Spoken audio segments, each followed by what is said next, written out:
दोस्तों नमस्कार। दोस्तों पिछली वीडियो में हमने जो बताया था BFD जो ABB का जो BFD है ACS 550 के बारे में।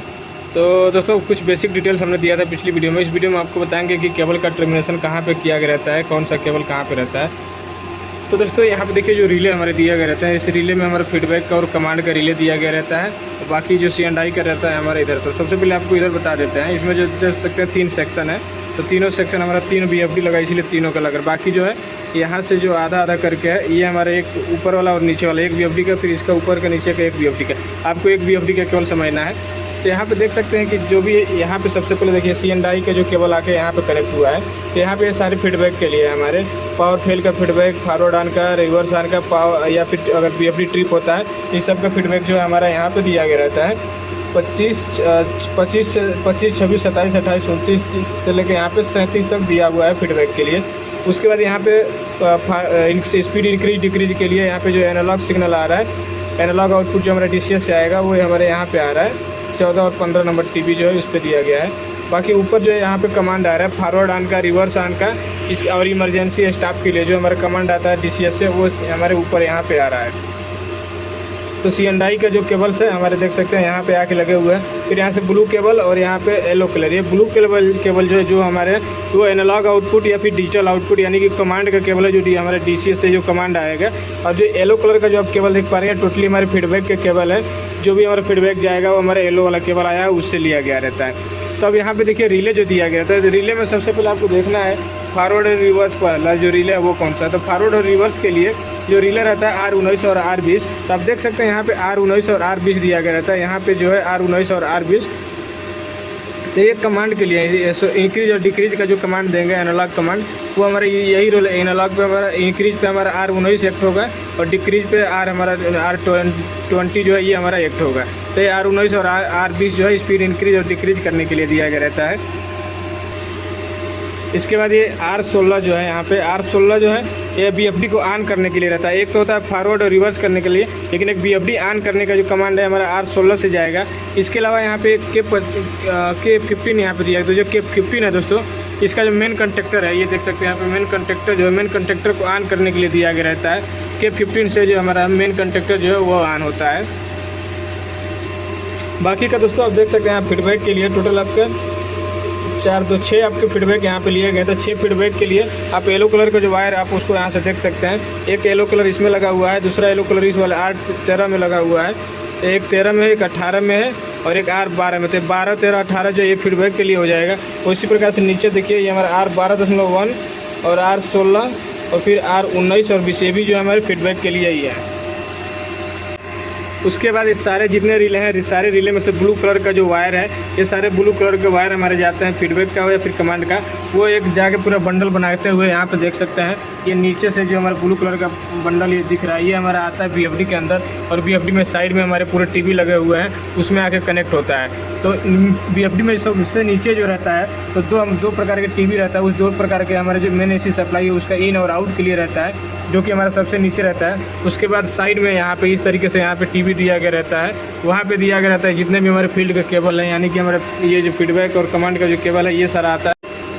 उसके बाद दोस्तों जो BFD है, BFD में आप देख सकते हैं हमने जो बताया था कि जो हमारा कम्युनिकेशन है, जो हमारा कंट्रोल मॉड्यूल है, उसके लिए यहाँ से केबल कनेक्ट करके जाता है। इसके अलावा आप यहाँ पर नज़दीक से देखेंगे तो यहाँ पे 2 तरह का LED दिया गया रहता है, जो कि बगल में लिखा हुआ है पावर और फॉल्ट का। तो यानी दोस्तों अगर इसका पावर हेल्दी रहता है तो येलो कलर का जो LED देख रहे हैं ये हमारा जलता है। और जो फॉल्ट है, तो फॉल्ट अगर इसमें कुछ आता है तो नीचे रेड कलर का जो है LED, नीचे वाला LED जो है जल जाएगा।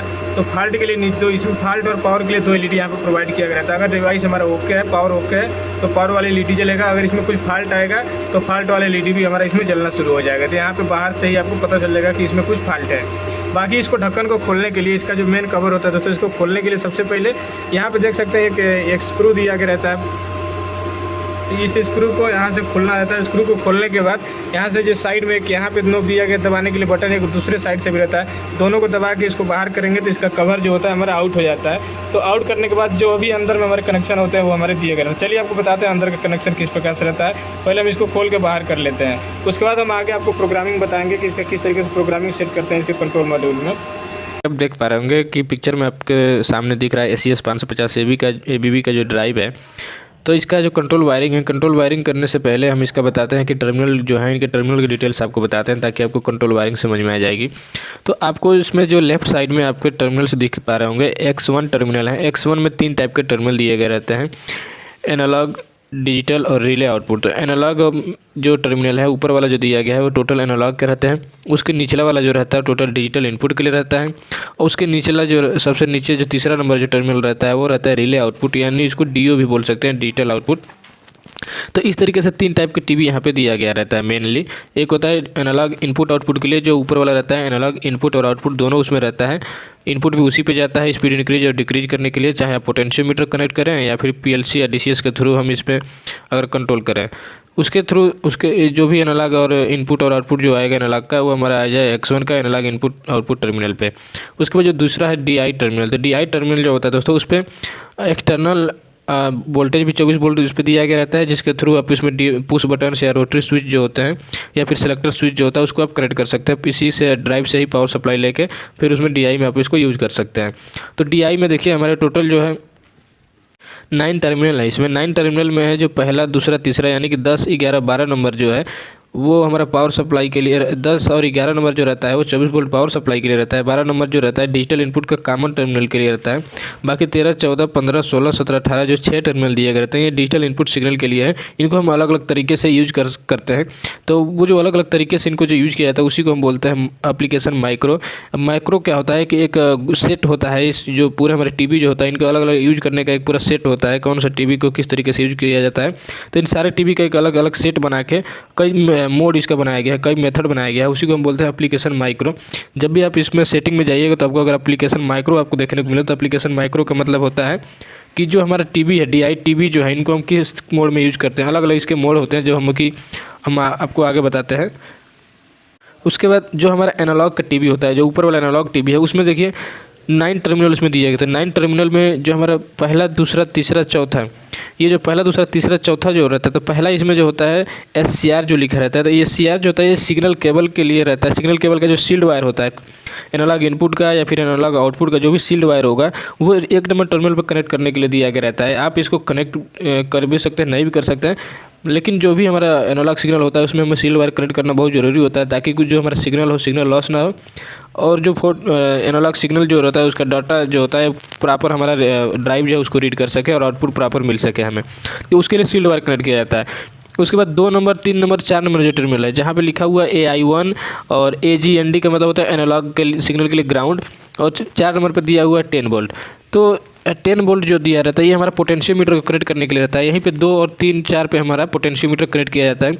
तो पोटेंशियोमीटर क्यों इसमें यूज किया जाता है? देखिए पोटेंशियोमीटर यूज किया जाता है जो हमारा वोल्टेज को कंट्रोल करेंगे तो हमारा फ्रीक्वेंसी कंट्रोल होता है। इंटरनली जो ड्राइव जो होता है जब उसको वोल्टेज कम ज़्यादा करके देते हैं तो उसके थ्रू जो हमारे अंदर का फ्रीक्वेंसी कंट्रोलिंग होता है वो कंट्रोल करता है।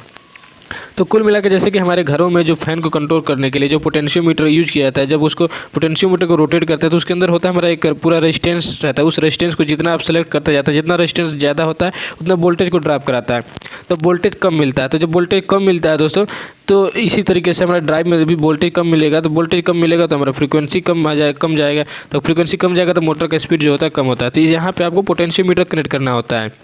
तो देखिए पोटेंशियोमीटर कनेक्ट भी किया जाता है, कहीं कहीं पे पोटेंशियोमीटर नहीं भी कनेक्ट किया जाता है। जहाँ पे पोटेंशियोमीटर नहीं कनेक्ट किया जाता है वहाँ पे जो इसका स्पीड और इंक्रीज और डिक्रीज जो होता है वो डिजिटल सिग्नल के लिए थ्रू किया जाता है। वो हमारा PLC या फिर DCS से जो हमारा केबल आता है स्पीड और इंक्रीज डिक्रीज करने का कमांड आता है, तो वहाँ पे हम पोटेंशियोमीटर यूज नहीं करते हैं, लेकिन अधिकतर केस में हमें पोटेंशियोमीटर यूज करना होता है अलग से। तो उसको हम आगे बताते हैं कि कैसे पोटेंशियोमीटर को किसमें कनेक्ट किया जाता है। तो 1 नंबर जो हो गया शील्ड के लिए, 2, 3, 4 हो गया हमारा पोटेंशियोमीटर कनेक्ट करने के लिए। 3 टर्मिनल होता है। AI1 पे हमारा एनालॉग इनपुट मिलता है, एनालॉग ग्राउंड जो होता है, एनालॉग ग्राउंड देने के लिए 10 वोल्ट टर्मिनल जो होता है 10 वोल्ट प्रोवाइड कराने के लिए। उसके बाद जो 5, 6 जो टर्मिनल है वो हमारा AI2 होता है। इसमें जो होता है 2 एनालॉग इनपुट दिया गया रहता है, 2 एनालॉग आउटपुट दिया, यानी कि 2 इनपुट भी ले सकते हैं, 2 आउटपुट भी इस पर दिया गया रहता है। तो 5, 6 जो है AI2 और एनालॉग ग्राउंड के लिए हो गया, दूसरा इनपुट के लिए। 7, 8, 9 7, 8, 9 जो होता है एनालॉग आउटपुट के लिए रहता है। 7 पर रहता है एनालॉग आउटपुट 1, 8 पर रहता है एनालॉग आउटपुट 2 और 9 पर रहता है एनालॉग ग्राउंड। तो इसमें ग्राउंड के 3 टर्मिनल दिए गए रहते हैं। तो पहला जो ग्राउंड का टर्मिनल होता है एनालॉग इनपुट 1 के लिए रहता है, दूसरा जो ग्राउंड टर्मिनल होता है एनालॉग इनपुट 2 के लिए रहता है। दोनों इनपुट के लिए अलग अलग ग्राउंड टर्मिनल दिया गया रहता है। और जो तीसरा ग्राउंड टर्मिनल होता है 9 नंबर टीवी पे, ये दोनों एनालॉग आउटपुट के लिए कॉमन दिया गया रहता है। तो जो पहला एनालॉग आउटपुट होता है वो हमारा आउटपुट फ्रीक्वेंसी के लिए रहता है, और दूसरा एनालॉग आउटपुट रहता है वो आउटपुट करंट के लिए रहता है। तो आउटपुट फ्रीक्वेंसी और आउटपुट करंट दोनों के लिए अलग यहाँ पे आउटपुट दिया गया रहता है। तो ये हमारा एनालॉग इनपुट और आउटपुट का टीवी का डिटेल्स हो गया। उसके बाद जो सेकंड टीवी जो होता है 10 से शुरुआत होता है और 18 तक रहता है, जो कि डिजिटल, इसके बारे में आपको बताया था।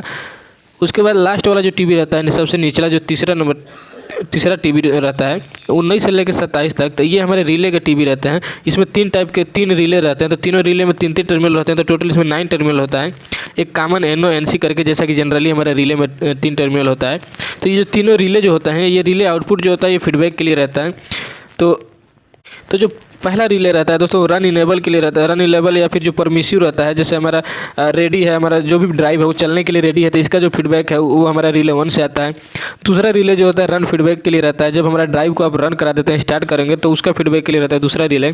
बाकी जो तीसरा रिले रहता है वो रहता है फॉल्ट के लिए। जैसे अगर कुछ ड्राइव में फॉल्ट आता है तो फॉल्ट का फीडबैक के लिए रहता है कि अगर कुछ भी फॉल्ट आएगा तो इस रिले से हमें पता चल जाएगा कि ड्राइव में कुछ फॉल्ट आ रहा है।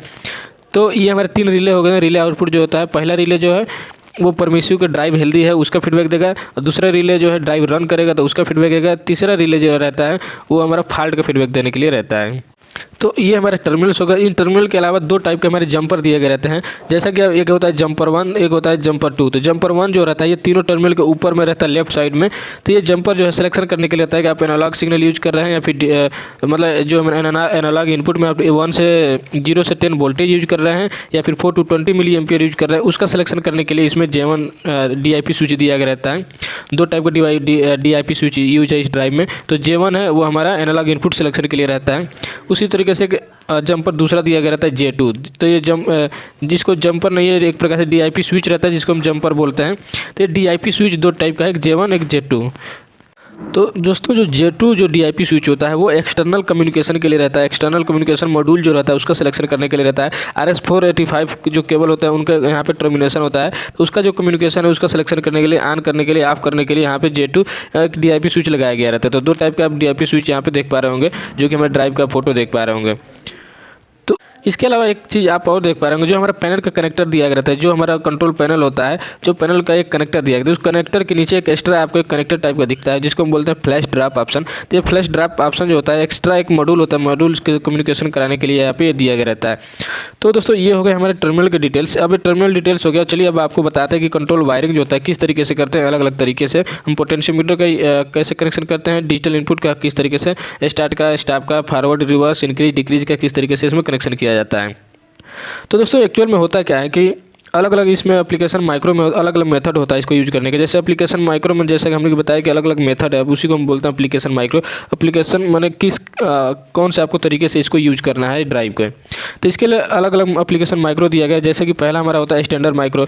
स्टैंडर्ड माइक्रो जो होता है इसको हम generally 2 wire application 2 wire configuration बोलते हैं। इसी तरीके से 3 वायर कन्फिग्रेशन होता है। 3 वायर में 3 वायर पुश बटन का या फिर जो सेलेक्टर स्विच है उसका यूज किया जाता है। उसके बाद होता है अल्टरनेट माइक्रो। तो सबका अलग अलग यूज होता है, कहाँ पे किस चीज़ के लिए आपको यूज करना है, अपने यूज के हिसाब से आपको इसमें सेलेक्ट करना रहता है। तो एप्लीकेशन माइक्रो हो गया। एप्लीकेशन माइक्रो के हिसाब से होता है मोटर पोटेंशियोमीटर माइक्रो। तो मोटर पोटेंशियोमीटर जो माइक्रो होता है इसमें क्या करता है, आपको PLC या फिर DCS से इंटरफेस कराया जाता है। इसमें आपको पोटेंशियोमीटर यूज नहीं करना होता है, ये डायरेक्ट इसमें डिजिटल इनपुट के थ्रू कमांड आएगा स्पीड इंक्रीज और डिक्रीज करने के लिए। तो इसमें पोटेंशियोमीटर के थ्रू आपको स्पीड और इंक्रीज और डिक्रीज नहीं करना होता है। अगला जो होता है वो होता है हैंड ऑटो माइक्रो। तो हैंड ऑटो माइक्रो जो होता है दोस्तों ये HVAC एप्लीकेशन के लिए यूज किया जाता है। तो इसके अलावा एक और जो होता है PID कंट्रोल माइक्रो। तो PID कंट्रोल माइक्रो जो होता है ये क्लोज लूप कंट्रोल सिस्टम के लिए यूज़ किया जाता है। इसमें ये फीडबैक के थ्रू ही ऑटोमेटिक इसमें जो ड्राइव होगा उसका स्पीड इंक्रीज डिक्रीज ऑटोमेटिक करेगा फीडबैक के थ्रू, जैसे control close loop control system पे। उसके अलावा एक और होता है PFC माइक्रो। PFC का मतलब होता है दोस्तों pump and fan control application. तो इसके लिए यूज किया जाता है PFC माइक्रो। इसमें अलग अलग मेथड होता है आपका पोटेंशियोमीटर यूज करने का, और DI पे जो हमारे स्टार्ट स्टॉप रन इनेबल और इसके जो पुश बटन या फिर सेलेक्टर स्विच होता है इनके अलग अलग टर्मिनल पे यूज होता है। तो ये थे अलग अलग मेथड इसके यूज करने के। चलिए आपको शुरुआत से आपको बताते हैं कि कौन सा टर्मिनल पे आपको किस तरीके से कौन से एप्लीकेशन माइक्रो में टर्मिनेशन किया जाता है। तो दोस्तों सबसे पहले हम बात करते हैं ABB स्टैंडर्ड माइक्रो। ये ABB स्टैंडर्ड माइक्रो को हम बोलते हैं 2 वायर इनपुट आउटपुट कॉन्फ़िगरेशन। ये 2 वायर इनपुट आउटपुट कॉन्फ़िगरेशन में क्या होता है कि 3 कांस्टेंट स्पीड के साथ ये मोटर को इसमें चला सकते हैं। अब 2 वायर IO कॉन्फ़िगरेशन में होता क्या है कि सबसे पहले हमको यहाँ पे कनेक्ट करना होता है पोटेंशियोमीटर। तो देखिए पोटेंशियोमीटर जो होता है 1 से 10 किलो ओम का हमारा पोटेंशियोमीटर होता है, जिसपे हमें 10 वोल्ट कनेक्ट करना रहता है। तो सबसे पहले आप जो हमारे टीवी देख सकते हैं एनालॉग इनपुट आउटपुट वाला जो टीवी है, उसमें हमारे जो पहला वाला है उस पर आपको शील्ड वायर कनेक्ट कर देना है। उसके बाद जो पोटेंशियोमीटर में हमारे 3 टर्मिनल होते हैं, तो तीनों टर्मिनल में हमारा सेंटर वाला जो टर्मिनल है उसको हमको कनेक्ट कर देना है 2 नंबर पे। 2 नंबर पे एनालॉग इनपुट 1 वाले टर्मिनल पे आपको इसको कनेक्ट कर देना है। उसके बाद जो 3 नंबर टर्मिनल है हमारा ड्राइव का, ड्राइव से हमको एनालॉग ग्राउंड देना है। तो ग्राउंड वाला 1 नंबर पे हमको ग्राउंड, 1 नंबर जो पोटेंशियोमीटर का उस पर आपको करना है ग्राउंड वाला कनेक्ट कर देना है। उसके बाद ड्राइव में जो लिखा है 10 वोल्ट 4 नंबर टीवी पे, इसको आपको कनेक्ट कर देना है। लास्ट वाला जो हमारा टर्मिनल है पोटेंशियोमीटर का, उस पर आपको इसको कनेक्ट कर देना है। तो इस तरीके से आपको इसमें पोटेंशियोमीटर का कनेक्शन कर देना है। अब पोटेंशियोमीटर क्या है, पोटेंशियोमीटर के अंदर एक रेजिस्टेंस होता है। आप उसको जितना कम ज़्यादा करेंगे तो उसके अकॉर्डिंग जो हम 10 वोल्ट इस पे जो अप्लाई कर रहे हैं वो 10 वोल्ट उतना ज़्यादा कम होकर आपको एनालॉग इनपुट 1 पे मिलेगा। तो एनालॉग इनपुट 0 से 10 वोल्ट के बीच में इस पर वोल्टेज मिलेगा। उसके अकॉर्डिंग इंटरनली ये जो हमारा ड्राइव है उस पर वर्क करेगा। जितना वोल्टेज देंगे उसके अकॉर्डिंग ये हमारे अंदर में जो हमारे ड्राइव के अंदर जो इन्वर्टर सर्किट होगा उसको उतना वो काम करवाएगा, उतना ही उस पर फ्रीक्वेंसी जनरेट करेगा। तो ये पोटेंशियोमीटर का कनेक्शन है। सारे जितने भी मेथड हैं इसमें सब में इसी तरीके से पोटेंशियोमीटर का इस पर कनेक्शन करना रहता है। उसके बाद एनालॉग इनपुट 2 आपको इसमें यूज नहीं हो रहा है, और एनालॉग ग्राउंड जो है ये एनालॉग इनपुट सर्किट ये भी एक कॉमन है, इसको भी आपको यहाँ पे यूज नहीं करना है। उसके बाद एनालॉग आउटपुट 1, एनालॉग आउटपुट 2 और एनालॉग ग्राउंड। अगर आपको यहाँ पे एनालॉग आउटपुट का फीडबैक आप ले रहे हैं तो उसके लिए इसको यूज करना है यहाँ पे एनालॉग आउटपुट 1 और एनालॉग आउटपुट 2। अगर आप फीडबैक नहीं ले रहे हैं तो इसको भी कनेक्ट नहीं करना है। तो दोस्तों ये जितने भी हमारे एप्लीकेशन माइक्रो होते हैं, एप्लीकेशन माइक्रो का जब भी आप इसमें सेटिंग करेंगे जो कंट्रोल पैनल होता है, तो इसमें ढेर सारे कंट्रोल पैनल जो है उसमें इतने बहुत सारे पैरामीटर हैं। लगभग टोटल 38 पैरामीटर हमारे ग्रुप है। उस पैरामीटर ग्रुप के अंदर हमारे बहुत सारे पैरामीटर हैं, तो उन सारे पैरामीटर का अलग अलग काम होता है। लेकिन जो हमारा लास्ट वाला जो हमारा पैरामीटर ग्रुप है 99, तो 99 जो पैरामीटर है स्टार्टअप डाटा का, इस स्टार्टअप डाटा के अंदर में हम जाएंगे तो 9902 आएगा। तो 9902 जो होता है वो होता है हमारा एप्लीकेशन माइक्रो का। उस एप्लीकेशन माइक्रो में आप जब जाइएगा 9902 के अंदर जब जाइएगा तो उसमें आपको 1 2 3 4 ऐसे आपको सेलेक्ट करना रहता है। तो यहाँ पे जो ABB स्टैंडर्ड जो माइक्रो होता है वो जो कि हमारा डिफ़ॉल्ट माइक्रो होता है, जो हमारे ड्राइव के साथ पहले से सेटिंग करके आता है। तो जब भी आप इसको जैसे चेंज करना है आपको स्टैंडर्ड कंट्रोल वायरिंग जो होता है, जो कि हमने बताया था कि ये जो 2 वायरिंग वाला होता है स्टैंडर्ड कंट्रोल वायरिंग, तो इसको हम बोलते हैं 2 वायर IO कॉन्फ़िगरेशन। तो इसमें क्या करना रहता है कि देखिए DI टर्मिनल पे जो 24 वोल्ट है और ग्राउंड टर्मिनल है 10 और 11 पे। तो ये जो 24 वोल्ट और ग्राउंड टर्मिनल है ये external auxiliary power auxiliary voltage है या फिर ऑक्सिलरी आउटपुट वोल्टेज है। 24 वोल्ट हमारा ड्राइव ही हमको प्रोवाइड करा रहा है DI में यूज करने के लिए। तो आप 24 वोल्ट या फिर ग्राउंड इन दोनों में से एक को कॉमन टर्मिनल जो दिखा रहा है 12 नंबर टर्मिनल पर D कॉमन, आप इस पर लूप कर सकते हैं कॉमन यूज करने के लिए। आप 24 को यूज करेंगे तो ग्राउंड वाले को आपको पुश बटन या सेलेक्टर स्विच के थ्रू यूज करना पड़ेगा। लेकिन अगर आप ग्राउंड को कॉमन करते हैं तो 24 वोल्ट का यूज करना रहेगा सेलेक्टर स्विच या फिर पुश बटन के थ्रू। तो दोस्तों आप यहाँ पे पुश बटन या फिर सेलेक्टर स्विच भी लगा सकते हैं, या फिर अगर लोकल ऑपरेट नहीं करना है पैनल के थ्रू तो आप डायरेक्टली जो PLC या DCS का जो कमांड आता है वो भी हमारा इसी टर्मिनल पे आएगा, जो भी हम DCS से या फिर PLC से जो कमांड देंगे। तो आपको यहाँ पे 24 वोल्ट और या फिर ग्राउंड जो किसको कॉमन करना है ये इस पर डिपेंड करता है। इसी को हम बोलते हैं सिंक और सोर्स। जब आप 24 वोल्ट अगर जब आप ग्राउंड को कॉमन करेंगे तो उसको हम सोर्स बोलते हैं। जब आप 24 वोल्ट को कॉमन कर देंगे DC कॉमन पे तो उसको हम बोलते हैं सिंक। तो ये सिंक और सोर्स जो होता है, क्योंकि हमारा इसमें जो कार्ड जो मॉड्यूल जो लग रहा था इनमें हमारा PNP और NPN टाइप का जो ट्रांजिस्टर यूज किया जाता है, इसके वजह से इसमें सिंक और सोर्स करना पड़ता है। तो चलिए हमें यहाँ पे सबसे ग्राउंड टर्मिनल है उसी को हम कॉमन करते हैं। तो आपको क्या करना है, एक लूप वायर लेना है छोटा सा, उसको जो 11 नंबर टर्मिनल है वहाँ से कनेक्ट करके 12 नंबर पे कनेक्ट कर देना है।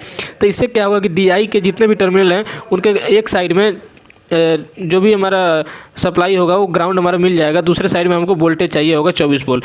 तो जो हमारे 24 वोल्ट है उससे हम कनेक्ट करेंगे जो भी फील्ड में आपको पुश बटन या फिर सेलेक्टर स्विच यूज करना है। तो हालांकि ये हमारा 2 वायर IO कॉन्फ़िगरेशन है। तो 2 वायर IO कॉन्फ़िगरेशन में क्या होता है कि 2 सेलेक्टर स्विच आपको यहाँ पे यूज करना है। आप सेलेक्टर स्विच भी यूज कर सकते हैं या फिर पुश बटन भी यूज कर सकते हैं लॉक अनलॉक वाला। तो यहाँ पे दोनों में से कोई भी यूज कर सकते हैं। तो मान लीजिए हम सेलेक्टर स्विच यूज करते हैं, तो सेलेक्टर स्विच में एक साइड में हमको कनेक्ट करना है 24 वोल्ट और दूसरा सेलेक्टर स्विच का जो आउट वाला वायर निकलेगा उसको ले जाके कनेक्ट कर देना है DI1 पे। तो DI1 पे आपको स्टार्ट और स्टॉप के लिए दिया गया रहता है। जब आप सेलेक्टर स्विच को ऑफ रखेंगे तो हमारा ये जो मॉड्यूल है, जो ड्राइव है, वो हमारा स्टॉप में रहेगा। जैसे सेलेक्टर स्विच को आप ऑन करेंगे तो इसको हम कमांड देंगे DI1 पे, जैसे इसको कमांड आएगा तो ये ड्राइव जो हमारा स्टार्ट हो जाएगा। तो उसी तरीके से 24 वोल्ट से एक और वायर लेंगे दूसरा सेलेक्टर स्विच में, और उसका आउटपुट वायर निकाल के हम DI2 पे लगा देंगे। तो DI2 जो रहता है फॉरवर्ड रिवर्स सिलेक्शन के लिए रहता है। तो नॉर्मली जो ड्राइव स्टार्ट होगा, जब चलेगा तो फॉरवर्ड में चलना स्टार्ट होगा। जैसे आप सेलेक्टर स्विच ऑन करेंगे तो जब DI2 पे आपको कमांड देंगे तो रिवर्स में आपको मोटर जो है रिवर्स में चलना शुरू हो जाएगा। तो आपको बिना कमांड दिए फॉरवर्ड में चलेगा। उसी तरीके से DI1 पे जब तक आप सेलेक्टर स्विच सेलेक्ट नहीं करेंगे तो वो स्टॉप रहेगा। जैसे सेलेक्टर स्विच ऑन करेंगे तो स्टार्ट हो जाएगा, फिर दूसरा सेलेक्टर स्विच ऑन करेंगे तो रिवर्स में चलना शुरू हो जाएगा। नॉर्मली वो जनरली वो फॉरवर्ड में ही चलेगा। तो इसी को हम बोलते हैं 2 वायर कॉन्फ़िगरेशन, जहाँ पे आपको केवल मोटर को स्टार्ट स्टॉप फॉरवर्ड रिवर्स में चलाना होता है। तो वहाँ पे इस तरीके से कॉन्फ़िगरेशन करके आप अपने मोटर को चला सकते हैं। तो जब भी हमारा 2 IO कॉन्फ़िगरेशन में रहेगा, यानी कि ABB स्टैंडर्ड माइक्रो में रहेगा, तो जो एप्लीकेशन माइक्रो का जो पैरामीटर मेनू जो रहता है 9902 के अंदर में हमारा 1 सेट रहता है पहले से।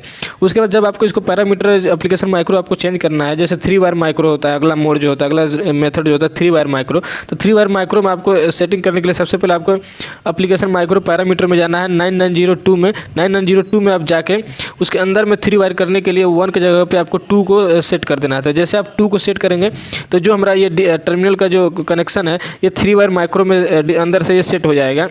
उसके बाद आपको वायरिंग करनी है 3 वायर माइक्रो के हिसाब से। तो अब दोस्तों जो 3 वायर माइक्रो होता है, 3 वायर माइक्रो में क्या होता है कि 3 वायर आपको कंट्रोल वायरिंग के लिए 3 वायर यूज करना पड़ता है। तो जैसे कि 2 वायर में क्या करना रहता था कि स्टार्ट और स्टॉप के लिए एक ही सेलेक्टर स्विच का यूज करना पड़ता था, फॉरवर्ड रिवर्स के लिए एक ही सेलेक्टर स्विच का यूज करना पड़ता था। लेकिन जब हम 3 वायर माइक्रो करेंगे तो जो पोटेंशियोमीटर है, पोटेंशियोमीटर हमारा सेम मेथड से कनेक्ट रहेगा। पोटेंशियोमीटर हम यहाँ पे यूज कर रहे हैं मोटर का स्पीड को इंक्रीज और डिक्रीज करने के लिए। बाकी जो हमारा 3 वायर जो कनेक्शन होगा वो हमारा DI1 पे एक सेलेक्टर स्विच कनेक्ट होगा या फिर पुश बटन कनेक्ट होगा, एक DI2 पे सेलेक्टर स्विच कनेक्ट होगा और एक हमारा DI3 पे कनेक्ट होगा। तो DI1 के लिए पे जो रहेगा वो हमारा स्टार्ट के लिए रहेगा, DI2 पे रहेगा स्टॉप के लिए रहेगा, और DI3 पे जो रहेगा मोटर को फॉरवर्ड और रिवर्स करने के लिए रहेगा। तो जैसे आप DI1 पे कमांड देंगे, उसका जो पुश बटन है सेलेक्टर स्विच को ऑन करेंगे तो ड्राइव जो है हमारा स्टार्ट हो जाएगा, यानी कि मोटर हमारा स्टार्ट हो जाएगा। फिर उसको स्टॉप करने के लिए आपको दूसरा पुश बटन आपको दबाना पड़ेगा और वो हमारा DI2 पे जाएगा, और DI3 जो हमारा टर्मिनल है उस पे जाएगा फॉरवर्ड रिवर्स का एक सेलेक्टर स्विच लगा होगा। वो जनरली वो हमारा फॉरवर्ड में चलेगा, और जैसे सेलेक्टर स्विच ऑन करेंगे तब हमारा रिवर्स डायरेक्शन में चलना स्टार्ट हो जाएगा। तो ये होता है हमारा 3 वायर माइक्रो। तो 3 वायर माइक्रो के लिए हमें मोमेंट्री पुश बटन्स का यूज करना होता है। मोमेंट्री पुश बटन्स बोलते हैं दोस्तों जो पुश बटन होता है, जो generally green colour, yellow colour, red colour के जो पुश बटन जो आते हैं, जो दबाने पे उसके अंदर NONC कंटेक्ट लगा रहते हैं, उनको ही हम बोलते हैं मोमेंट्री पुश बटन। तो इसका यूज करके आप 3 वायर माइक्रो में भी इसको यूज कर सकते हैं। तो उसके बाद दोस्तों 3 वायर माइक्रो के बाद एक हमारा आता है नेक्स्ट जो मेथड होता है वो तो हमारा अल्टरनेट माइक्रो। तो अल्टरनेट माइक्रो में हम कंट्रोल वायरिंग कैसे करते हैं आपको बताते हैं।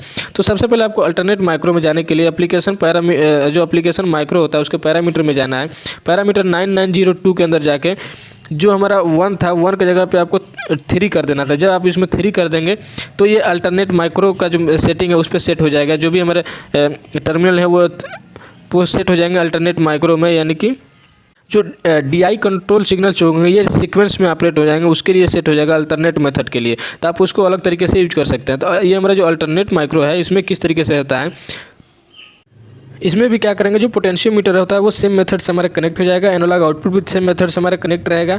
उसके बाद जो हम कॉमन टर्मिनल पे ग्राउंड और कॉमन जो है उसी तरीके से आपको कॉमन इसको लूप कनेक्ट कर देना है। उसके बाद 24 वोल्ट का एक वायर लेना है। इसमें हमें 2 सेलेक्टर स्विच का यूज करना है। 2 सेलेक्टर स्विच करेंगे तो एक सेलेक्टर स्विच जो रहेगा उसमें हमारे 2 सेलेक्टर स्विच, या फिर आप इसमें 3 सेलेक्टर स्विच का यूज कर सकते हैं। तो 2 सेलेक्टर स्विच या फिर 3 सेलेक्टर स्विच में क्या करना है कि एक आपको यूज करना है DI1 के लिए, एक DI2 के लिए, एक DI6 के लिए। तो DI6 जो रहता है हमारा रन इनेबल या फिर स्टार्ट इनेबल के लिए रहता है। आपको यहाँ पे एक सेलेक्टर स्विच या फिर पुश बटन लगा देना है। उसके बाद DI1 और DI2 के लिए आपको 2 पुश बटन या फिर एक ही सेलेक्टर स्विच लगा देना है जिसमें 2 हमारे NO के कंटेक्ट हैं, वैसा आपको यहाँ पे यूज करना है। तो इसमें क्या रहता है कि स्टार्ट फॉरवर्ड स्टार्ट के लिए, रिवर्स स्टार्ट के लिए अलग अलग पुश बटन यूज करना रहता है। जैसा कि पिछला में हमने आपको अलग अलग बताया था। तो इसमें क्या है, DI1 पे जो हमारा पुश बटन लगा रहेगा, जब उसको आप प्रेस करेंगे तो ये फॉरवर्ड में स्टार्ट हो जाएगा, और जब आप DI2 पे वाला जो हम पुश बटन है उसको जब आप प्रेस करेंगे या फिर सेलेक्ट करेंगे तो वहाँ पे रिवर्स में स्टार्ट हो जाएगा।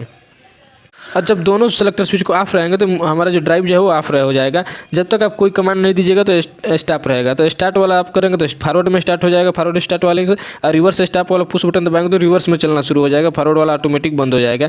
उसके बाद DI6 जो रहता है वो हमारा रन इनेबल के लिए रहता है। तो यहाँ के सेलेक्टर स्विच दिया गया रहता है, जब उसको ऑन करेंगे तो रन इनेबल पहले इसको फिर सिग्नल मिलेगा, उसके बाद ही तब आपको ड्राइव फॉरवर्ड या फिर रिवर्स में आपको चल पाएगा। तो सबसे पहले आपको यहाँ पे रन इनेबल का आपको कमांड देना होता है DI6 पे। तो इसके लिए यहाँ पे 3 पुश बटन या फिर 3 सेलेक्टर स्विच या फिर 2 सेलेक्टर स्विच से भी कर सकते हैं, लेकिन एक पहला वाला सेलेक्टर स्विच में 2 हमारे एनो का कॉन्टैक्ट लगे होना चाहिए, ताकि आप सेलेक्टर स्विच ऑन करें तो फॉरवर्ड और रिवर्स के लिए 2 आपको यहाँ पे एनो कॉन्टैक्ट होना चाहिए। तो एक DI1 पे आएगा सिग्नल, एक DI2 पे जाएगा। जैसा कि आप फोटो में देख पा रहे होंगे यहाँ पे क्लियरली लिखा हुआ है कि स्टार्ट फॉरवर्ड के लिए रहता है, एक स्टार्ट रिवर्स के लिए रहता है, बाकी जो DI6 सबसे निचला टीबी रहता है वो रन इनेबल के लिए रहता है। सबसे पहले आपको रन इनेबल का कमांड देना होता है। तो ये था हमारा अल्टरनेट माइक्रो, जो कि हमारा एप्लीकेशन माइक्रो का पैरामीटर 9902 में अंदर जाके एक जगह पे आपको यहाँ पे 3 सेलेक्ट करके सेट कर देना है उसको।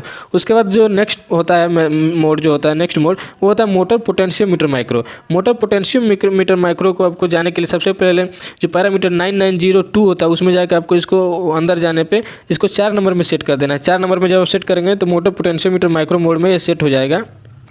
तो मोटर पोटेंशियोमीटर माइक्रो में क्या होता है कि जो भी हमारे DI का जो भी इंटरफेस होता है और सिग्नल इंक्रीज डिक्रीज करने के लिए मोटर का स्पीड डिक्रीज, वो हमारा टोटली PLC से होता है। तो इसी को हम बोलते हैं मोटर पोटेंशियोमीटर माइक्रो। इसमें आपका पूरा इंटरफेस जो होगा PLC के थ्रू होगा। इसमें आपको पोटेंशियोमीटर यूज नहीं करना है एडिशनली, यानी बाहर से आपको कोई पोटेंशियोमीटर इसमें यूज नहीं करना है। आप केवल इसमें एनालॉग आउटपुट लेंगे फीडबैक के लिए। तो इसमें वायरिंग कैसे करते हैं कि जो ग्राउंड टर्मिनल वो भी कॉमन में हमारा जनरली वैसे लूप रहेगा। 24 वोल्ट आपको यूज करना है DI पे। तो 24 वोल्ट DI पे आपको यूज करने के लिए यहाँ पे एक पुश बटन आपको लगाना है या फिर सेलेक्टर स्विच लगाना है स्टार्ट स्टॉप के लिए। जब स्टार्ट स्टॉप के लिए एक लगेगा, उसके बाद एक फॉरवर्ड और रिवर्स के लिए लगा रहता है। उसके बाद स्पीड को इंक्रीज और डिक्रीज करने के लिए हमारे अलग अलग इसमें लगे रहते हैं, 2 हमारे पुश बटन लगे रहेंगे। तो जो DI1 रहेगा वो हमारा रहेगा स्टार्ट स्टॉप के लिए, वो जनरली स्टॉप रहेगा। जब पुश बटन आप दबाएंगे DI1 को कमांड जाएगा तो ड्राइव हमारा स्टार्ट हो जाएगा। उसके बाद जो DI2 रहता है वो फॉरवर्ड रिवर्स के लिए रहता है। जनरली हमारा फॉरवर्ड में चलेगा, जब पुश बटन दबाएंगे तो वो रिवर्स में चलना शुरू हो जाएगा। उसके बाद जो DI3 और DI4 होता है ये स्पीड को इंक्रीज और डिक्रीज करने के लिए दिया गया रहता है। DI3 पे आपको स्पीड इंक्रीज के लिए कनेक्ट कर देना है पुश बटन, और DI4 जो है वो स्पीड डिक्रीज के लिए यहाँ पे एक पुश बटन आपको कनेक्ट कर देना है। उसके बाद जो हमारा DI6 है रन इनेबल जो रहता है, इस पर आप तो जो रन इनेबल रहता है इसको हमेशा ऑन होना चाहिए। जैसे आप इसको डीएक्टिवेट करेंगे ये ड्राइव को तुरंत स्टॉप करा देगा। तो सबसे पहले आपको रन इनेबल वाला आपको एक्टिवेट करके रखना है। तो ये हमारा होगा मोटर पोटेंशियोमीटर माइक्रो। जब भी आपको PLC या फिर DCS से स्पीड इंक्रीज और डिक्रीज करना होता है तो आप इसमें पोटेंशियोमीटर का यूज नहीं करते हैं। अदरवाइज जब भी आपको लोकली पुश बटन के थ्रू या पोटेंशियोमीटर के थ्रू आपको स्पीड इंक्रीज डिक्रीज करना रहता है तो उसमें आपको पोटेंशियोमीटर यूज करना रहता है। लोकल से आपको उसको घुमा के स्पीड कम और ज़्यादा करना है लोकल में, तो उसके लिए आपको पोटेंशियोमीटर यूज करना होता है। लेकिन अगर आपको डायरेक्टली PLC से या फिर DCS से या फिर पुश बटन के थ्रू जो हमारे local control panel push button होते हैं तो उसके थ्रू अगर स्पीड इंक्रीज डिक्रीज करना है तो आपको इसमें पोटेंशियोमीटर यूज करने की कोई ज़रूरत नहीं होती है। डायरेक्टली DI के जो टर्मिनल होते हैं रेफरेंस अप रेफरेंस डाउन, जो टर्मिनल DI3 DI4 जो लिखा हुआ है इसके थ्रू स्पीड को इंक्रीज और डिक्रीज कर सकते हैं। तो उसके लिए आपको सेलेक्ट करना रहता है अलग अलग मोड जो दिया गया रहता है एप्लीकेशन माइक्रो के अंदर। उसमें जाके 9902 जो पैरामीटर जो होता है उसमें आपको पैरामीटर ग्रुप में जाके 1 2 3 4 आपको ऐसे सेलेक्ट करना रहता है। तो ये था हमारा मोटर पोटेंशियोमीटर माइक्रो, जो कि हमारा इसमें पैरामीटर 9902 में आपको 4 नंबर सेलेक्ट करने के लिए के बाद इसका सेटिंग इस प्रकार से आ जाता है। बाकी जो भी हमारा रिले जो है उसका फीडबैक सेम रहेगा। सारे जितने मोड रहेंगे सब में वही जो फर्स्ट रिले है वो रेडी का फीडबैक, ड्राइव जो है रेडी है चलने के लिए उसका फीडबैक देगा। और ड्राइव जब रन हो जाएगा तो रिले 2 से आउटपुट मिलेगा, और जब कोई फॉल्ट आएगा तो रिले 3 है उससे हमारा आउटपुट मिलेगा। इसके अलावा जो दोस्तों एक्स्ट्रा अगर आपको फीडबैक मिलता है जब हम PLC या DCS के थ्रू इसका इंटरफेस कराते हैं तो एक्स्ट्रा फीडबैक लेने के लिए, जैसे कि मान लीजिए हमारा फॉरवर्ड में चल रहा है तो फॉरवर्ड में का फीडबैक लेने के लिए हम फॉरवर्ड का जैसे कमांड देंगे तो उसके लिए एक अलग से रिले लगा देते हैं, तो उस रिले के थ्रू हमारा फॉरवर्ड का फीडबैक मिलता है। रिवर्स के लिए भी सेम इसी प्रकार से स्पीड इंक्रीज और डिक्रीज के फीडबैक के लिए अलग अलग से हम एक्सिलरी इसमें जो पैनल जो होता है रिले ड्राइव पैनल जो होता है उसमें अलग से हम रिले लगा देते हैं ताकि हमें फीडबैक मिल सके। बाकी जो 3 जो हमारे फीडबैक रहते हैं वो ड्राइव के अंदर पहले से ही दिया रहता है रिले फीडबैक के थ्रू, उसके थ्रू हमारा जाता है। तो इसके अलावा जो नेक्स्ट जो होता है दोस्तों हैंड ऑटो माइक्रो जो होता है HPSC एप्लीकेशन के लिए रहता है। इसमें आपको पोटेंशियोमीटर यूज करना रहता है। केवल एक ही ऐसा मोड है जिसमें आपको पोटेंशियोमीटर यूज नहीं करना होता है, वो होता है मोटर पोटेंशियोमीटर माइक्रो अगर आपको इसके बारे में सेटिंग जानना है तो हमें कमेंट कीजिएगा। उसके अलावा जो नेक्स्ट होता है पीआईडी कंट्रोल माइक्रो, इसके बारे में भी हमने बताया था कि हमारा क्लोज लूप कंट्रोल सिस्टम के लिए यूज किया जाता है। उसके बाद लास्ट वाला जो होता है पीएफसी वाला जो रहता है pump and fan control system के लिए हमारा इसमें भी यूज किया जाता है। तो इसमें क्या होता है कि सारे सेम रहते हैं। जो हमारा एनालॉग इनपुट आउटपुट का जो कनेक्शन है वो भी सेम रहेगा, रिले आउटपुट का कनेक्शन है वो भी सेम रहेगा। एक चीज़ आपको बस चेंज हो जाता है, जो हमारे DI टर्मिनल जो होते हैं 6 DI टर्मिनल जो रहेंगे उन्हीं का पोजीशन चेंज हो जाता है। किसी को कनेक्शन लेना रहता है, किसी वाले में कनेक्शन नहीं लेना रहता है। तो ये बस आपको यहाँ पे चेंज करना रहता है। और एप्लीकेशन माइक्रो का पैरामीटर जो है उसमें आपको जाकर उसके हिसाब से पैरामीटर में नंबर उसका सेट करना पड़ता है। तो 1 से 7 तक टोटल इसमें रहता है। एक लास्ट वाला जो और रहता है टार्क कंट्रोल माइक्रो, जो कि 8 नंबर रहता है। तो टोटल इसमें 8 आपको कंट्रोल माइक्रो दिए गए रहते हैं। 8 कंट्रोल माइक्रो में डिफ़ॉल्ट सेटिंग जो रहता है 1 नंबर, जो कि ABB का स्टैंडर्ड माइक्रो होता है, जो कि हम उसको 2 वायर बोलते हैं। उसमें 2 वायर सिस्टम रहता है मोटर को स्टार्ट स्टॉप करने के लिए और उसको फॉरवर्ड और रिवर्स में चलाने के लिए, इसीलिए इसको 2 वायर IO कॉन्फ़िगरेशन या फिर 2 वायर एप्लीकेशन माइक्रो इसको बोल सकते हैं। तो ये था इसको दोस्तों कंट्रोल वायरिंग। अगर कोई भी आपको कहीं से कोई कन्फ्यूजन है तो हमें कमेंट करिए, आपके लिए एक अलग से फिर से वीडियो हम आपको बना देंगे। बाकी दोस्तों मिलेंगे नेक्स्ट वीडियो में। उस वीडियो में आपको लेके आएंगे कि जो हमारा इसका कंट्रोल पैनल होता है, 2 टाइप के इसके कंट्रोल पैनल होते हैं, बेसिक कंट्रोल पैनल और असिस्टेंट कंट्रोल पैनल। तो बेसिक कंट्रोल पैनल क्या होता है और असिस्टेंट कंट्रोल पैनल क्या होता है, दोनों के अलग अलग मेनू और पैरामीटर अलग अलग होते हैं। तो किस तरीके से एक दूसरे से डिफरेंट होता है, और एसिलेशन टाइम क्या होता है और डिसेलेरेशन टाइम क्या होता है, किस तरीके से उसको सेट करते हैं, वो भी हम आपको नेक्स्ट वीडियो में बताएंगे। तो मिलेंगे दोस्तों नेक्स्ट वीडियो में, तब तक के लिए आप सभी का धन्यवाद।